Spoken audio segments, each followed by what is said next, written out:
नमस्कार साथियों। डिक्टेशन 100 शब्द प्रति मिनट की गति से बोली जाएगी। डिक्टेशन ठीक 5 सेकंड बाद स्टार्ट होगी।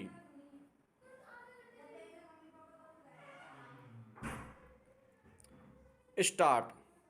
अमेरिका में राष्ट्रपति और उपराष्ट्रपति पद के चुनावों में डेमोक्रेटिक पार्टी के राष्ट्रपति पद के उम्मीदवार जो बाइडेन और उपराष्ट्रपति पद की उम्मीदवार कमला हैरिस का राष्ट्रपति डोनाल्ड ट्रंप और उपराष्ट्रपति माइक पेंस को चुनौती देना तय हो गया।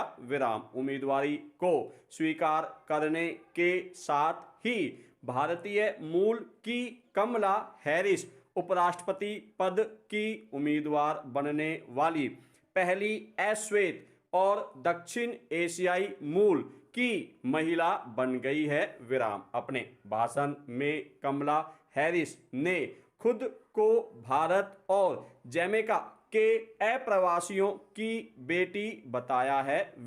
इसके साथ ही चुनावी जंग को धार मिलने लगी है और तीखी बयानबाजी भी शुरू हो गई है। ट्रंप पर अमेरिका को फटेहाल बनाने के आरोप लगाए जा रहे हैं, तो दूसरी तरफ ट्रंप और उनकी टीम बाइडेन और कमला को अयोग्य बता रहे हैं। बराक ओबामा के 8 वर्ष के शासन के दौरान उनके हर फैसले के पीछे बाइडेन मजबूती से खड़े रहे। उनके पास बेहतर प्रशासनिक अनुभव है। अपने समर्थकों के बीच जो बाइडेन विदेश नीति के विशेषज्ञ के तौर पर मशहूर हैं। वाशिंगटन डीसी में राजनीति करने का कई दशकों का तजुर्बा है।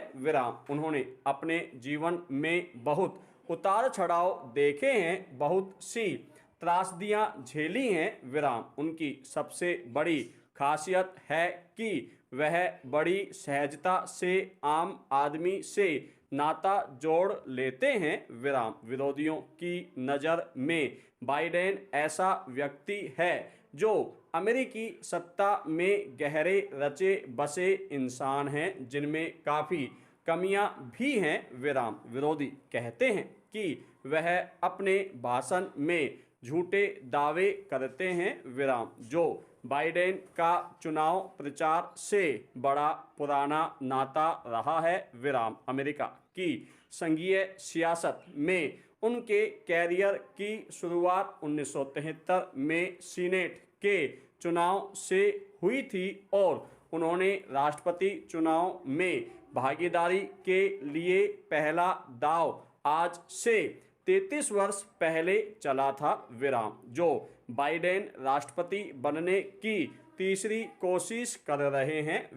गलत बयानबाजी के चलते उनका पहला अभियान शुरू होने से पहले ही खत्म हो गया था तथा उन्होंने अपनी रैलियों में यह कहना शुरू कर दिया था कि उनके पूर्वज उत्तरी पश्चिमी पेंसिल्वेनिया की कोयला खदानों में काम करते थे। उनके पूर्वजों को जिंदगी में आगे बढ़ने के मौके नहीं मिले जिसके वह हकदार थे, मगर वास्तविकता यह है कि उनके पूर्वजों में से किसी ने भी कोयले की खदान में काम नहीं किया था।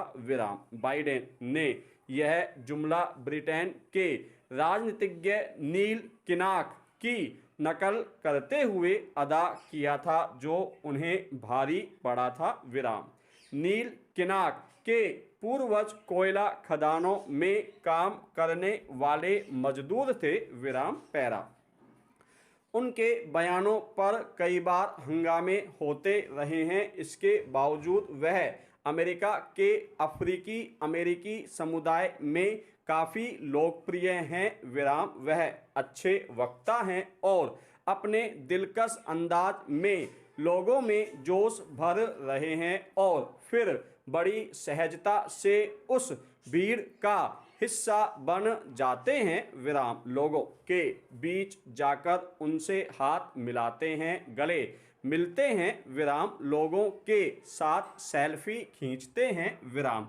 1970 के दशक में उन्होंने अमेरिकी बच्चों के बीच नस्लीय भेदभाव कम करने के लिए उन्हें एक साथ पढ़ाने का विरोध करने वालों का साथ दिया था। तब उन्हें उनके स्टैंड के लिए बार बार निशाना बनाया गया विराम। अब काले लोगों पर पुलिस की हिंसा को लेकर और कोरोना वायरस संकट से निपटने को लेकर बाइडेन ट्रंप से पूरी तरह भिड़ चुके हैं विराम। अब सवाल यह है कि क्या बाइडेन चुनावों में ट्रंप को मात दे पाएंगे। जहां तक उपराष्ट्रपति की उम्मीदवार कमला हैरिस का सवाल है तो वह भी जानी मानी अश्वेत नेता हैं, लेकिन उन्होंने अपनी भारतीय जड़ें नहीं छोड़ी हैं विराम। उनकी मां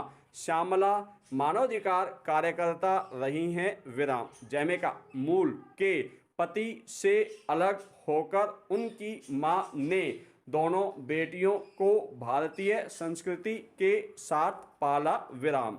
कमला हैरिस बड़ी ही शान से अपनी अफ्रीकी अमेरिकी जिंदगी जीती हैं विराम। अब यह सवाल उठाया जा रहा है कि कमला हैरिस की उम्मीदवारी को लेकर भारत में लोग इतने उत्साही क्यों हैं। यह भी कहा जा रहा है कि कमला हैरिस के भीतर अब भारत कितना बचा है पैरा।